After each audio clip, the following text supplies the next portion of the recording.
నన్ను ఇప్పుడు ఒక 1200 నుంచి 1300 వరకు ఫీల్డ్ సర్వే ఉంటుంది. అంటే నేను మిమ్మల్ని అడిగాను, మిమ్మల్ని ఒక శాంపుల్లో తీసుకుంటాం, ఇది 1300 తీసుకున్నాం అనుకోండి.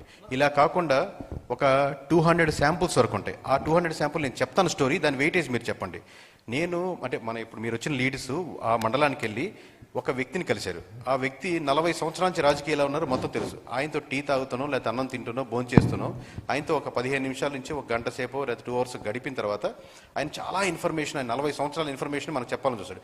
పైగా కేకే సర్వీస్ నుంచి బ్రాండ్ నుంచి వస్తే ఇంకొక గంట సేపు కూర్చొని ఎంతో ఇన్ఫర్మేషన్ చెప్పాక, సార్ నేను ఒక శాంపుల్ కలిసాను సార్ అనలేము. He's not a sample, he equal to the 40 years of experience in industry. So మీరు ఎన్ని శాంపుల్స్ చేశారంటే ఈ 200 శాంపుల్ ఎక్కువ, ఈ 1300 శాంపుల్ ఎక్కువ. అంటే I value to the experience, 40 years of experience. ఇక్కడ ఎవరైతే 30 సంవత్సరాలు 40 సంవత్సరాలు వృద్ధులు ఉన్నారు, మొత్తం ఒక మండలం నుంచి ఇప్పుడున్న కుర్రాళ్ళు ఊర్ల పేర్లు కూడా చెప్పలేరు, కానీ వాళ్ళు ఊర్లో మొత్తం అన్ని డైరెక్షన్ చెప్పగలుగుతారు కాబట్టి వాళ్ళ వాల్యుయేషన్ ఎక్కువ. సో ఎప్పుడు కూడా నేను ఎందుకు శాంపుల్ సైజ్ చెప్పండి, శాంపుల్ సైజ్ ఉంటుంది, బట్ దీన్ని ఎలా కన్సిడర్ చేస్తారు మీరు? ఈ 200 మందిని కలిసిన దాన్ని ఈ 1300 చెప్పొచ్చు, ఐవీఆర్ ఎన్ని చేసాం, ఫీల్డ్ శాంపుల్ ఎన్ని చేసాం, కానీ ఈ 200 మంది నియోజకవర్గం కలిసిన యొక్క వెయిటేజ్ ఎంత? 200 అనే నెంబర్ తక్కువ, 2000 20,000. అందుకని ఆ వెయిటేజ్ నేను చెప్పాను సార్. ఇప్పుడు కేకే గారు, మీ పారావిల్ వెబ్సైట్ తరపు నుంచి ఏమైనా మార్పులు వస్తాయా? ఎందుకంటే ఇప్పుడు 1 year అవుతుంది, కూటమి ప్రభుత్వం అధికారంలోకి వచ్చి 1 year అవుతుంది. ఇప్పుడు ప్రతి నియోజకవర్గంలో ఎమ్మెల్యేసు, కొంతమంది ఎమ్మెల్యేసు గెలిచిన తర్వాత వర్క్ చేయరు, కొంతమంది ఎమ్మెల్యేలు గెలిచిన తర్వాత వర్క్ చేస్తారు. వాళ్ళ డేటా కూడా దాంట్లో అప్లోడ్ చేస్తారా? వాళ్ళు గెలిచారా, వాళ్ళు ఓడారా, అది కాదండి, వాళ్ళకి వర్క్ చేశారా లేదా అంటే ఇప్పుడు మీరు అసలు నేను చెప్తాను సార్. నియోజకవర్గ సెంట్రిక్ గా తీసుకున్నప్పుడు అతను వైఎస్ఆర్సీపీ ఎమ్మెల్యేనా, టీడీపీ ఎమ్మెల్యేనా, మీకు నన్ను దాదాపుగా మీడియా వాళ్ళే నేను ఈ పొజిషన్లో ఉన్నాను, దాదాపుగా 10 సంవత్సరాల నుంచి నన్ను మీరు అబ్జర్వ్ చేస్తున్నారు. నాకు ఏ పార్టీనో లేకపోతే టీడీపీయా, వైసీపీయా, జనసేన లేకపోతే ఇంకోటి సంబంధం లేదు. ఆ నియోజకవర్గం ప్రజలు, ఆ మండలం ప్రజలు మళ్ళీ అతను గెలిపిద్దాం అనుకుంటున్నారు. ఆ ప్రశ్నకి లేదు, మేము ముక్త కంఠంతో అతనైతే మేము ఈసారి ఓటేయము అంటే అదే రిపోర్ట్లో ఉంటుంది. దాదాపుగా 19 మంది మధ్య, మీకు ఇంకా 2-3 పాయింట్స్ యాడ్ చేస్తాను డేటా వచ్చాక, 19 మంది ఎమ్మెల్యేల మధ్య దాదాపుగా 30% వాళ్ళకున్న ఓట్ బ్యాంకింగ్లో తగ్గుతుంది. అంటే లాస్ట్ టైం ఆ నియోజకవర్గంలో ఆ ఎమ్మెల్యేకి 100 ఓట్లు పడ్డాయి అనుకోండి, ఇప్పుడు ఆల్రెడీ 70కి వెళ్ళిపోయాడు అనమాట. అతనికి పడ్డ ఓట్ల గురించి మాట్లాడుతున్నాను.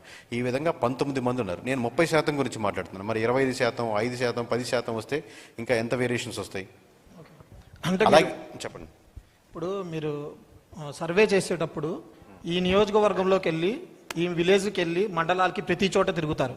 అక్కడ కొంతమంది వాళ్ళ సమస్యలు కూడా చెప్తారు. అవును, ఓకే, మాకు పింఛన్ రావట్లేదని, మాకు రోడ్డు రావట్లేదని, వాటర్ రావట్లేదని, ఇలాంటి చాలా చెప్తారు. ఇలాంటి సర్వేల్లో దీన్ని బట్టి కూడా ఏమైనా ఎఫెక్ట్ ఉంటుందా?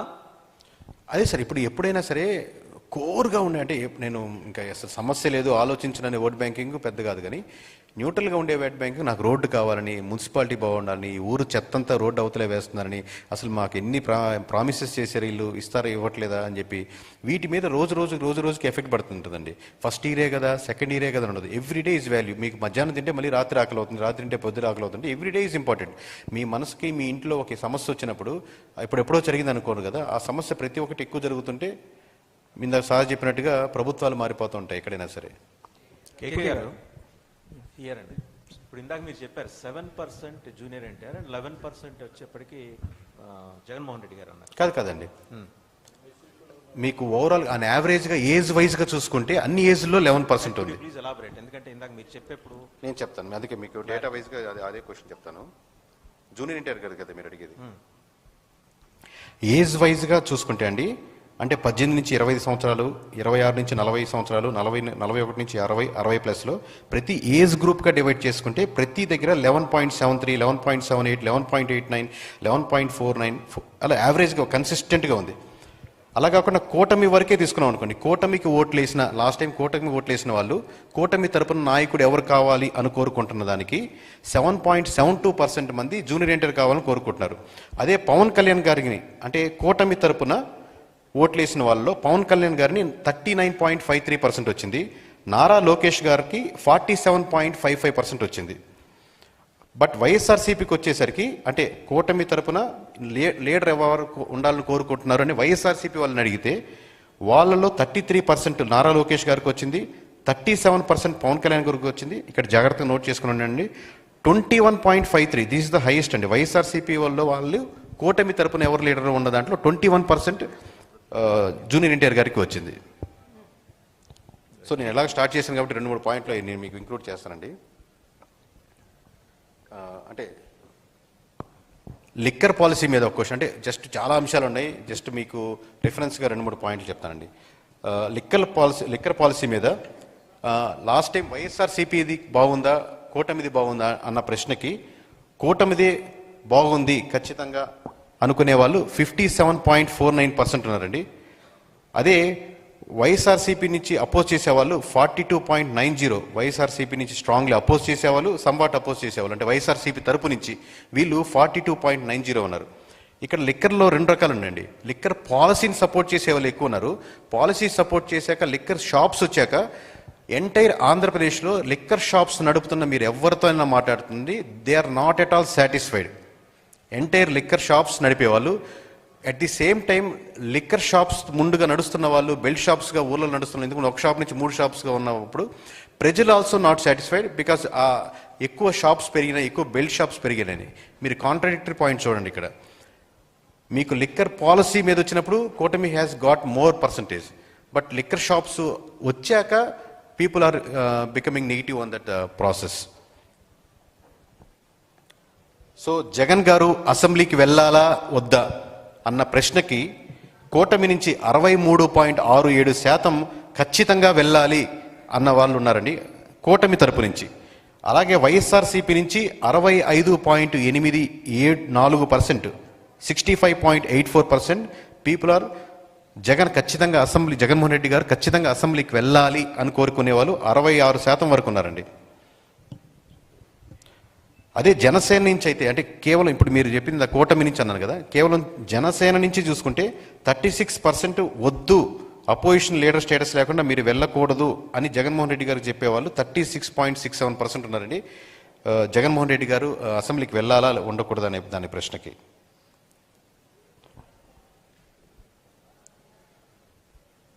అలాగే సచివాలయం మీకు అందరికీ గుర్తుంటుంది, వైఎస్ఆర్సీపీ ఉన్నప్పుడు సచివాలయం వచ్చింది, ఇప్పుడు అదే సిస్టమ్ కంటిన్యూ అవుతుంది. ఇంతకుముందు పంచాయతీరాజే మోస్ట్లీ ఉండేది. సో పంచాయతీరాజ్ వర్సెస్ సచివాలయంలో కూటమి పీపుల్ ఆర్ సపోర్టింగ్ 59, అంటే కూటమి అంటే టీడీపీ జనసేన బీజేపీ కలిపి ఆ పర్సన్స్కి ఓట్లు వేసిన సెక్షన్స్లో 59.15% సచివాలయానికి సపోర్ట్ చేస్తున్నారండి. పంచాయతీరాజే బాగుంది సచివాలయం కంటే అనేవాళ్ళు 24.15% మాత్రమే ఉన్నారు. అలాగే వైఎస్ఆర్సీపీకి 68.23% సచివాలయం కాన్సెప్ట్ బాగుంది అనేవాళ్ళు ఎక్కువ ఉన్నారండి. కేకే గారు వాలంటీర్ల గురించి తీసుకోలేదా సార్? వాలంటీర్స్ గురించి నేను అన్ని చెప్తే ఇంకా రిపోర్ట్ ఏముండదండి ఓవరాల్గా. నియోజకవర్గాల పేర్లు వాళ్ళ సమస్యలు మీరు ఇది చెప్పారు కాబట్టి చెప్తున్నాం. మీ సచివాలయం అన్నారు, నేను తర్వాత లిక్కర్ పాలసీ ఇవైతే మీతో డిస్కస్ చేస్తున్నానో మా ఇంటర్నల్ టీంతో మాట్లాడినప్పుడు లీస్ట్ ఓకే ఎంతవరకు చెప్పగలుగుతాం, హైయెస్ట్ చెప్తే ఆ బాంబులు మనం రిపోర్ట్లో ఉంచుకుందామని లీస్ట్ వరకు డిస్కస్ చేస్తున్నామండి. Yeah please. కంగ్రాచులేషన్స్ పారావిల్స్ చేసినందుకు. అయితే మీరు ఈ పారావిల్ యాప్ గురించి చెప్పారు కదా, వెబ్సైట్. సో జనరల్గా ఎవరైనా కూడా ఎలక్షన్స్ 1 year బిఫోర్ మాత్రమే ప్రిపేర్ అవుతుంటారు. సో ఎవ్రీ 2 months చెక్ చేసి అది చేంజ్ అయింది సార్. ఒక 10 years బిఫోర్ నేను సర్వే స్టార్ట్ అయినప్పుడు కూడా అప్పుడు చూసుకుందాంలే అన్నట్టుండేవాళ్ళు, డబ్బులు ఖర్చు పెట్టేద్దాంలే లేకపోతే లాస్ట్లో చేద్దాం అనేది. ఇప్పుడు మీరు ఏపీ వరకే చూసుకోండి, డ్రాస్టిక్ చేంజ్ చూశారు కదా. సో సమ్వేర్ లీడర్స్ ఆల్సో అలాంటి ఇదేదో మనకు లాంగ్ టర్మ్ కాదు పొజిషను, ఓడలు మెడలు ఓడలవచ్చు అని అట్లా చెప్పి మీరు చెప్పింది నేను యాక్సెప్ట్ చేస్తాను. 100% కాదు, అరౌండ్ 70%గా ప్రోయాక్టివ్గా ఉన్నారు. నాకు ఎవ్రీ మంత్ తెలియాలి, ఎవ్రీ ఆల్టర్నేటివ్ మంత్ తెలియాలి, ఏం జరుగుతుందో నేను తెలుసుకుంటూ నేను నడుచుకోవాలి, మార్చుకోవాలి, నాకు పార్టీ ఓడిపోయినా పర్లేదు నేను ఎమ్మెల్యేగా గెలవాలి అనేది. సో ఈ section of people mostly educated రావడం లేకపోతే జనరేషన్ రావడం వల్ల పెరిగింది, ముందుకు వచ్చింది. One more. సో మీరు జూనియర్ ఎన్టీఆర్ ఫీల్డ్లో లేరు, ఎక్కడ అంటే ప్రెస్ మీట్ కూడా పెట్టలేదు, పొలిటికల్స్ రాజకీయాల గురించి మాట్లాడలేదు, అయినప్పటికీ కూడా జూనియర్ ఎన్టీఆర్ గురించి మాట్లాడారు పీపుల్. సో లిస్టులో అందరూ ఉంటారండి, అందరూ ఉంటారు, పురంధేశ్వరి గురించి అందరూ ఉంటారు. నిజంగా ఒకవేళ జూనియర్ ఎన్టీఆర్ ఫీల్డ్లోకి వస్తే ఎలా ఉంటుంది? అది నేను హైపోథెటికల్గా చెప్పట్లేదు, ఉన్న పర్సెంటేజ్ ఉన్న. అందుకే ఇక్కడ నేను మీకు చెప్పినట్టు మనిషి మాట్లాడలేదు, ఎమోషన్ మాట్లాడలేదు, క్యాస్ట్ మాట్లాడలేదు, ఇంకోరు డేటా మాట్లాడుతుంది అన్న కాన్సెప్ట్. ఎందుకంటే డేటాలో ఏముందో మేము అదే చెప్తున్నాం. ఇప్పుడు ఇందాక మీరు చూసినటువంటి స్లైడ్స్లో కూడా ఏదైతే మాకు వస్తుందో అదే దాన్ని కన్సాలిడేట్గా మేము ఇక్కడ మీ ముందు ప్రజెంట్ చేయడం కానీ మా సొంత అభిప్రాయాలు, మా కోరికలు, ఇష్టాలు, ఎందుకంటే ఒక్కొక్కరు ఒక్కొక్క అభిప్రాయాలతో ముందుకు వస్తారు కాబట్టి దాని లేదు. డేటా ఏం మాట్లాడుతుంది అనేది మీ ముందుకు చెప్పడం జరుగుతుందండి. సో ఫైనల్ ఏంటంటే ముందుగా మీరు పారావెల్ తీసుకొచ్చారు కదా, సో జనాలకి ఏంటంటే అలవాటు చేసి తర్వాత ప్రైస్ పెడితే బెటర్ ఏమో, అంటే జియో ఫ్రీగా ఇచ్చిన తర్వాత వీళ్ళు ఛార్జ్ నేను కాదని అన్నాను సార్. ఎవరైనా సరే మామూలుగా ప్రైస్ దాని తగ్గట్టుగా ఒక 10 రూపాయలు పెంచుకోవాలనుకుంటారు. మనం ఇంకో 10 రూపాయలు అవకాశం ఉంటే పెంచుకోవాలనుకుంటారు. లేదండి నేను డెడ్ చీప్గా ఇచ్చేస్తాను అనేది ఎవరైనా అంటే అది అవాస్తవం. నేను అలాంటి వాడిని కాదు, మీకు అందరూ తెలుసు. ఉన్న విషయం బట్ నేను దాని మీదే ఉన్న ఖర్చుకు 10 రూపీస్ ఎక్స్ట్రా యాడ్ చేసుకోవడం అందరికీ ఉంటుంది. What ever maybe. కేకే గారు, జగన్మోహన్ రెడ్డి గ్రాఫ్ ఎంతలో ఉంది ఇప్పుడు యాజ్ ఇట్ ఈస్గా? జగన్మోహన్ రెడ్డి గారి గ్రాఫ్ అండి